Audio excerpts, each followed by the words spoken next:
बिस्मिल्लाहिर्रहमानिर्रहीम। अस्सलाम वालेकुम। आप देख रहे हैं हालात। मैं हूँ सईद चौधरी। सदर मुमलिकत आसफ अली जरदारी ने अपने साहबजादे बिलावल भुट्टो जरदारी के गुब्बारे से हवा निकाल दी। ऐसी क्या मजबूरी आन पड़ी थी आसफ अली जरदारी को कि उन्हें ऐसा करना पड़ा। और दूसरा ये कि ये जो चौके छक्के क्रीज से बाहर निकल के मारने की कोशिश कर रहे हैं, अब भी गुट्टू सीयू वाले हम ख्याल जो हैं उनकी बाकियात सुप्रीम कोर्ट और अल अदलिया में मौजूद है ना, तो क्या हुकूमत उनका कोई बंदोबस्त करने वाली है? इस हवाले से आज क्या कोई बड़ा फैसला होने जा रहा है, इस पर बात करेंगे। और फिर इमरान खान की जो बहन है उज़्मा खानम, उन्होंने कुछ अजाफी दस्तावेजात जो हैं वो सुप्रीम कोर्ट में सबमिट करवाई हैं, दाखिल करवाई हैं। और वो दस्तावेजात अगर देखें तो मैं आपके साथ डिस्कशन करूंगा तो आप ये कहने पे मजबूर रह जाएंगे जनाब, लोग खुद अपने दाम में से याद आ गए। इनके हवाले में पहले भी ये कहता है, इनके जो वकला है ना वो कुछ ऐसा करते जरूर है कि रिलीफ मिलने के बजाय काम उल्ट हो जाता है। वो जब काजी फायज ईसा साहब जो है लाइव नशरियात नहीं आती थी, टीवी भी दिखाते थे सारा कुछ जनाब, प्रोसीडिंग जो कोर्ट की, तो उस वक्त आपने इनकी अहलियत देखी नहीं। तो जनाब ये अब जो उज़्मा खानम ने दस्तावेजात जमा करवाई है ना, वो उल्टी पड़ जानी है इनको। अच्छा, दूसरा जो सुप्रीम कोर्ट के जस्टिस शाहदवीद की सरबराही में जो बेंच है उसने जो हुक्म दिया था कि इमरान खान को जनाब शिफा इंटरनेशनल अस्पताल जो है वहाँ मुंतकिल किया जाए, बोर्ड बना दिया जाए, बहुत सारे अहकामात जो हैं उन्होंने वो जारी कर रखे हैं। तो कल के विलाग में मैंने कहा था हनूज दिली दूरस्त।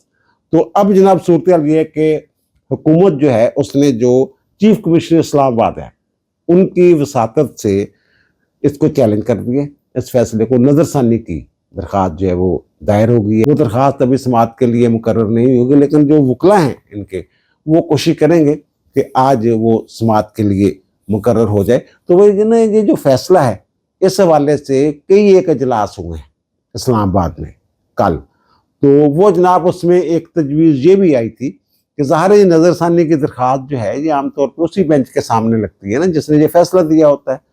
तो उस बेंच में अगर जाती है तो बेंच ये कह सकता है कि जनाब पहले हमारे हुक्म पे अमल दरामद करके आए, अमल दरामद क्यों नहीं किया। तो वहाँ ये एक तजवीज़ आई कि जनाब इमरान खान को जनाब इत्माम हुज्जत के लिए ना ये हस्पताल में मुंतकिल कर दिया जाए।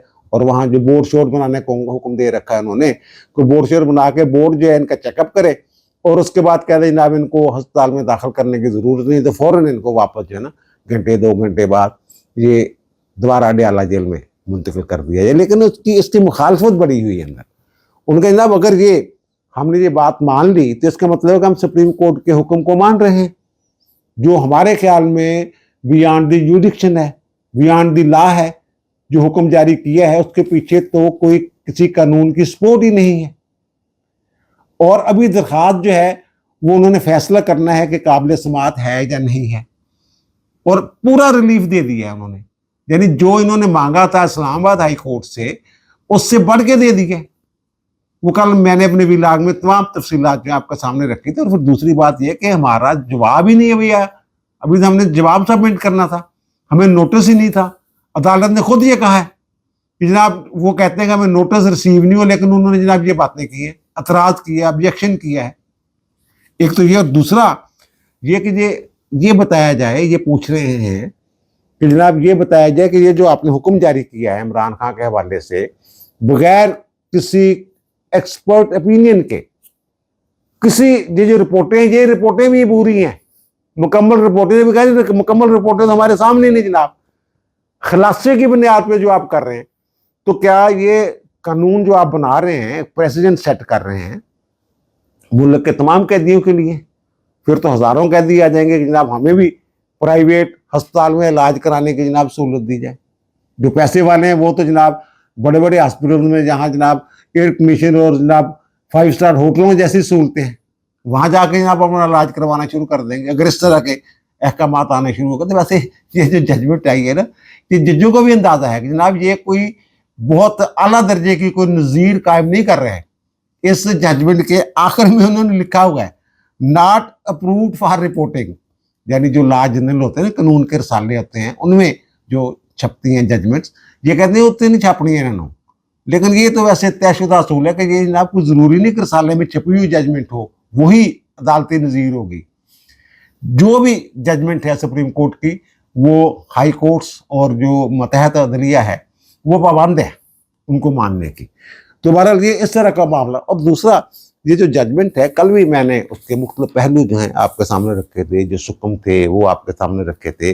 और फिर ये हुक्म कैसे जारी हो गया जनाब, अभी दूसरे फरीक का मौक़िफ़ ही नहीं सुना आपने, और आपने कहा जनाब, और ये फैसला नहीं किया जनाब ये काबिल समाअत है, और पूरा रिलीफ दे दिया, रिलीफ से बढ़ के 2 कदम आगे जाके कि जनाब बेटों के साथ हफ्ते में 2 दफ़ा बात करवाई जाए। ये लिखी हुई कहा है चीज़ें। मियाँ दाऊद हमारे दोस्त हैं, ये जो सुप्रीम कोर्ट की जजमेंट आई है ना, इसके ऊपर वो बड़ा काम कर रहे हैं, बड़ी मेहनत कर रहे हैं कि इसमें क्या लेकुनाज हैं, बियॉन्ड द जुडिक्शन क्या है, और 27वीं आईनी तरमीम में जो पाबंदियाँ लगाई गई थी सुप्रीम कोर्ट के कि जनाब प्रेयर से बाहर नहीं निकलना आपने, तो वो पाबंदियाँ कैसे जनाब उल्टम पुल्टम किए हैं इन्होंने, वो सारी चीज़ें देख रहे हैं। और वो ये मुझे बता रहे थे कि जनाब ये जो इस्लामाबाद हाई कोर्ट के जिस फैसले के खिलाफ ये आए हुए हैं सुप्रीम कोर्ट ने, और सुप्रीम कोर्ट ने जो हुक्म जारी किया है, तो वो जनाब इस्लामाबाद हाई कोर्ट में ये गए थे कि CRPC ज़ाब्ता फौजदारी की एक दफ़ा है 561A के तहत ये गए थे वहाँ इस्लामाबाद हाई कोर्ट में, जनाब हमें जनाब शिफा इंटरनेशनल में दाखिल करवाया जाए, जनाब ये बीमारी होगी है, जो भी रिलीफ मांगा हुआ है इन्होंने। कल वो पैराग्राफ मैंने दिखाया भी था आपको कि जो रिलीफ इन्होंने इस्लामाबाद हाई कोर्ट से मांगा था, और यही इन्होंने जनाब पूरे का पूरा रिलीफ दे दिया इंटरिम ऑर्डर के जरिए। अच्छा, वो ये कह रहे हैं कि वो जो दफ़ा है ना CRPC 561, वो उस वक्त इन्वोक करती है, उस वक्त उसके तहत कार्रवाई हो सकती है जब दरखास्त गुजार के पास कोई और रेमडी ना हो, कोई कानून ना हो जिसके तहत उसे रेमडी दी जा सके। जैसे 199 के तहत रेट में जाते हैं ना कि मेरे पास दाद रसी का कोई और फॉर्म मौजूद नहीं है, तो 561A जो है ना, वो यही उससे मिलती जुलती बात है, ठीक है ना। वो कहते हैं ना उसके तहत वो गए थे। अब इनके पास तो दाद रसी के कई एक फॉर्म थे, सुप्रीडेंट को दरखास्त देते, फिर जनाब IG जेल खाना जात को दरखास्त देते, फिर होम डिपार्टमेंट में दरखास्त देते, वे वजारत दाखिला को जो भी था, ये सारी चीज़ें जो हैं वहाँ मौजूद हैं। ये 561A जो है ये इन्वोक नहीं करता, इसके तहत कार्रवाई नहीं हो सकती थी। तो ये अभी फैसला करना है उन्होंने। वो कहते हैं कि ऐसी कई एक जजमेंट्स हैं, ये सेटल्ड लॉ है कि जनाब ये 561 के तहत जो ये मांग रहे थे ना वहाँ इस्लामाबाद हाई कोर्ट से, तो वो जनाब नहीं दिया जा सकता था इनको, क्योंकि इनके पास दादरसी का फॉर्म मौजूद है। तो ये जनाब अब सुप्रीम कोर्ट ने भी फैसला करना है। ये पुरानी जो अदालती फैसले हैं उनको अगर देखेंगे फिर तो जनाब ये मियाँ दाऊद का ये कहना है कि ये जो इन्होंने हुक्म जारी किया है जिस दरखास्त के ऊपर, वो काबिल समाअत ही नहीं है। एक बात होगी। और दूसरा, ये कल भी मैंने ये अर्ज किया था जनाब, ये जो जजमेंट है ना, इसमें झलक नजर आ रही है किस चीज की, गुड टू सी यू वाली, गुड टू सी यू वाली।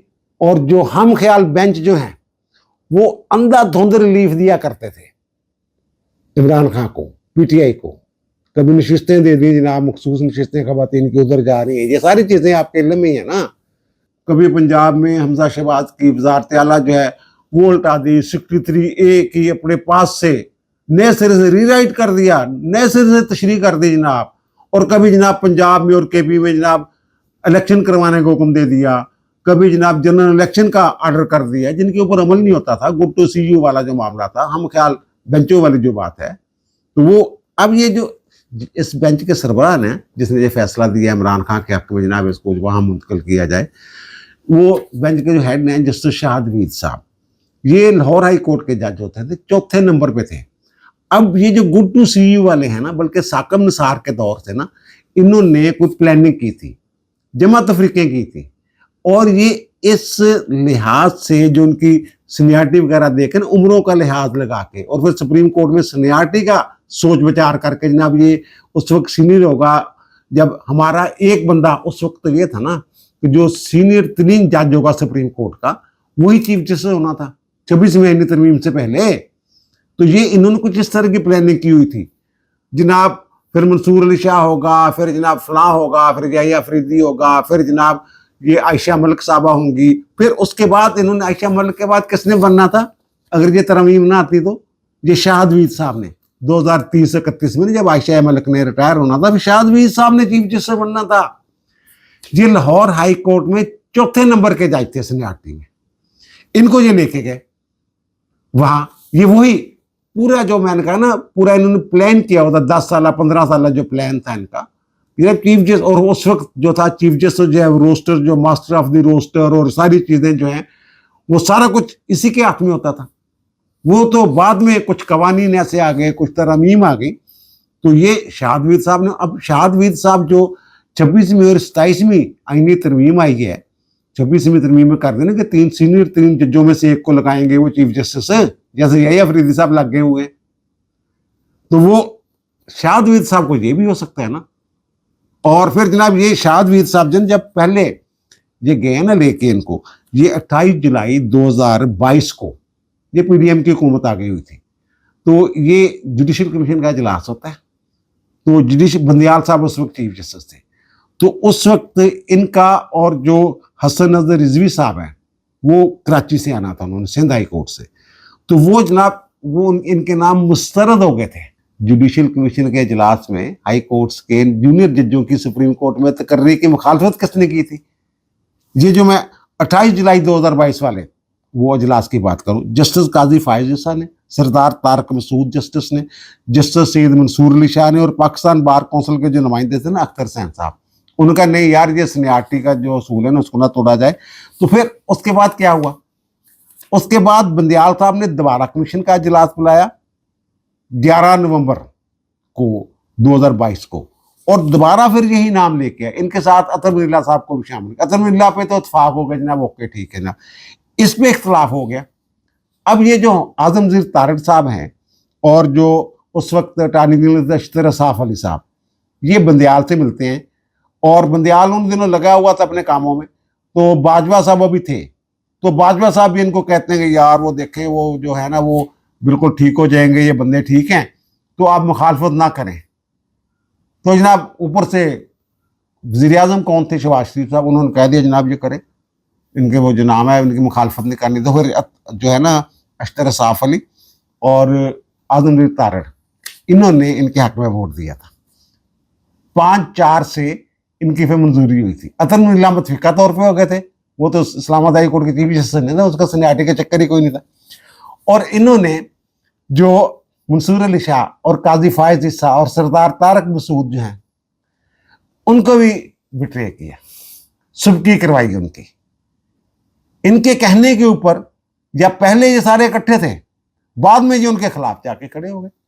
जस्टिस काजी फायज ईसा ने जुडिशल कमीशन को खत में लिखा था कि जनाब ये एक दफा जो नाम मुस्तरद हो जाए उसे दोबारा कंसिडर नहीं किया जा सकता, ये पहले मुस्तरद हो चुके हुए नाम।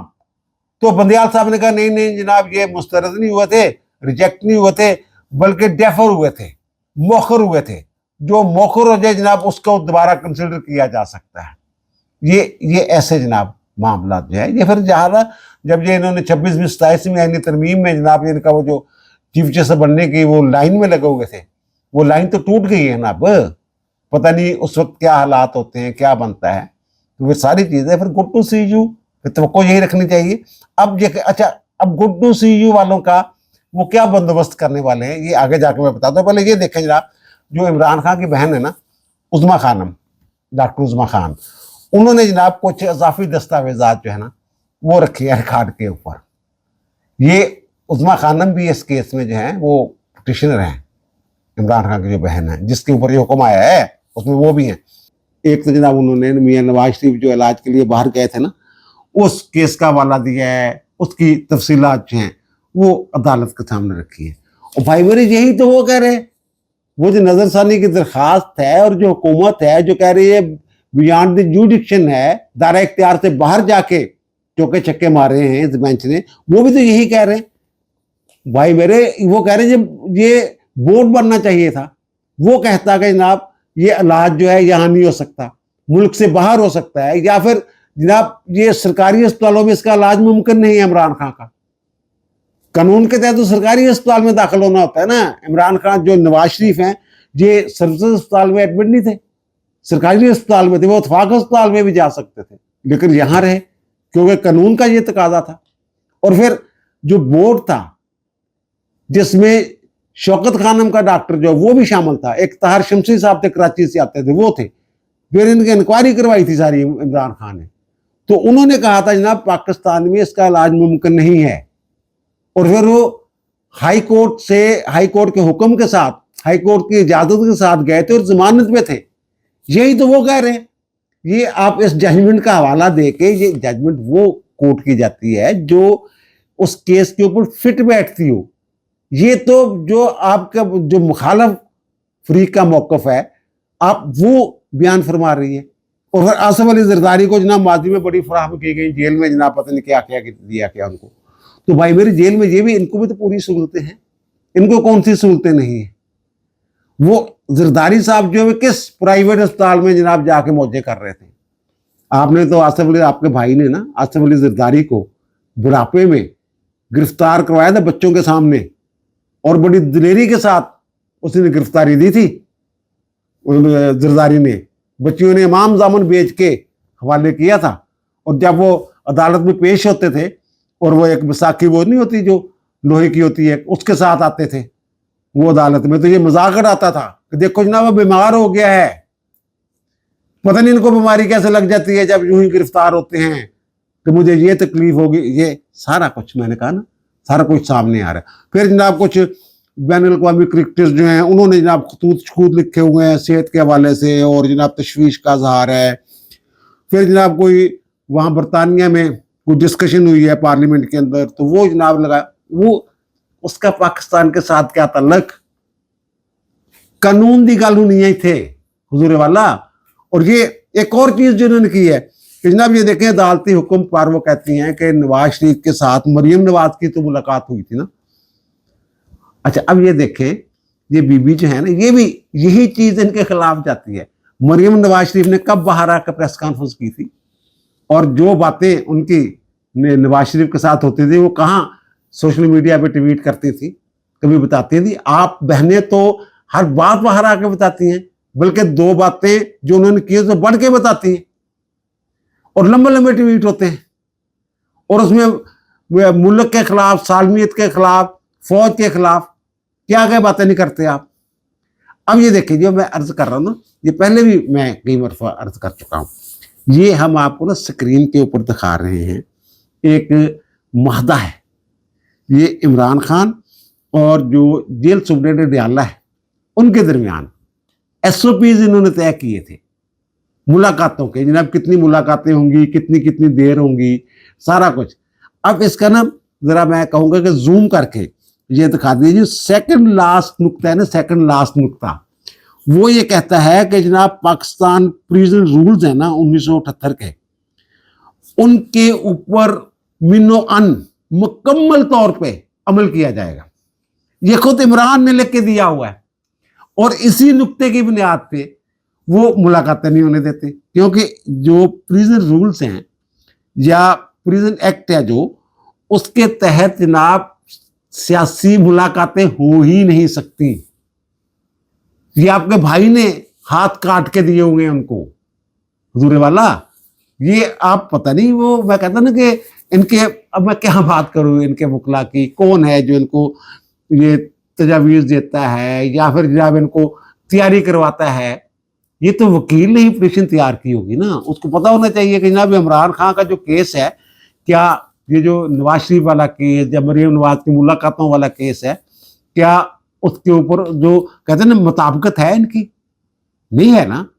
और दूसरा जो मैंने ये कहा ना कि इनका बंदोबस्त भी करना है उन्होंने कुछ, तो वो जो बिलावल भुट्टो जरदारी साहब है ना, कल इनकी जो ना अपोजिशन जो चैम्बर है असम्बली का, कौमी असम्बली का, वहाँ गए और एक वफद के साथ ये गए थे। इनके साथ बिलावल भुट्टो जरदारी के साथ राजा परवेज अशर साहब भी थे, शेरी रहमान साहबा, नवीद कमर, नदीम अफजल चंद साहब वो भी साथ थे। वो चंद है ना उन्होंने मामला, वो PTI भी उन्होंने साथी रहा है ना नदीम अफजल चंद, इसलिए लेके जाते उन्होंने।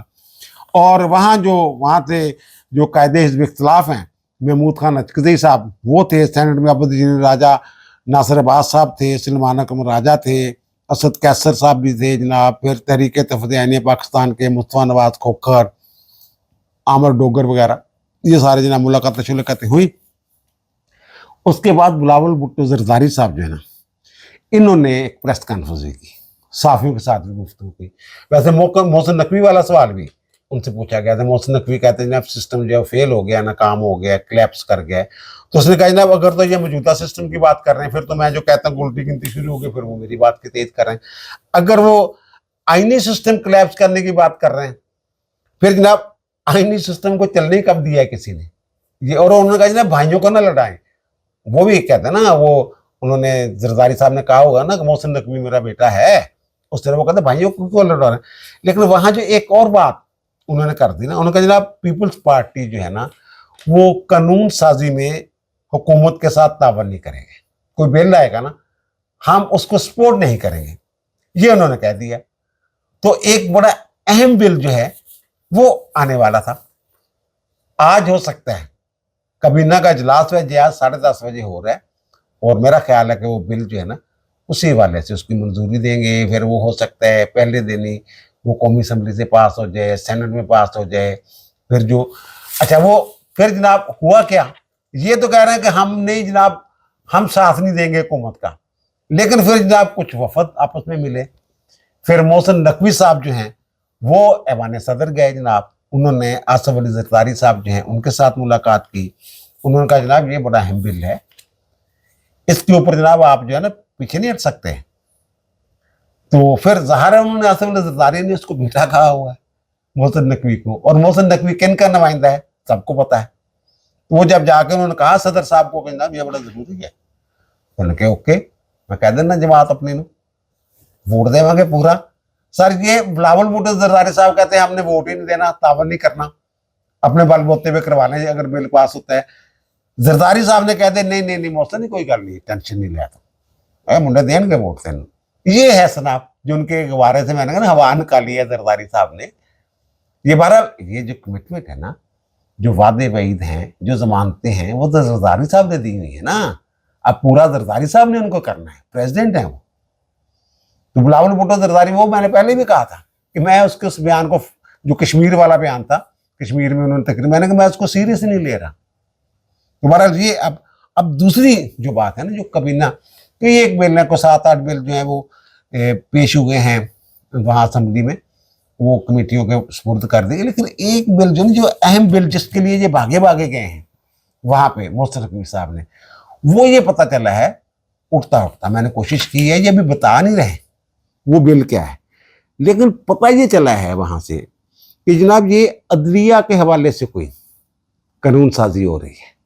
ये जो ना बंदोबस्त इनका करना है, कोई बंदोबस्त कर रहे होंगे ना। जैसे यार ये जो supreme court practice procedure code आ गया था, एक्ट आ गया था, फिर जनाब ये 26वीं तरमीम आ गई, फिर 27वीं तरमीम आ गई, सारी चीजें यार को बंदोबस्त किया ना उन्होंने। अगर बंदोबस्त ना किया होता, जैसे ये कल जजमेंट आई है, उस तरह की कई एक जजमेंट अब तक आ चुकी होनी थी, आप देख लेते हैं। ये बहरहाल अब वो जो पता ये चला है उठता उठता कि जनाब ये जो है ना, ये हो सकता है कि 10:30 बजे इजलास है ना, तो उसके बाद जनाब ये फौरी तौर पे उसकी मंजूरी का बिना दे दे और फौरी तौर पे जनाब ये कौमी असम्बली में पेश हो जाए और साथ ही सेनेट में चला जाए जनाब, ओके हो जाए एक दिन में। एक दिन नहीं तो 2 दिन लग जाएंगे, वहाँ रोला चोला पड़ेगा। वैसे जनाब इसको कायमा कमेटी के सुपुर्द किया जाए, ये किया वो कहीं ना करो बस।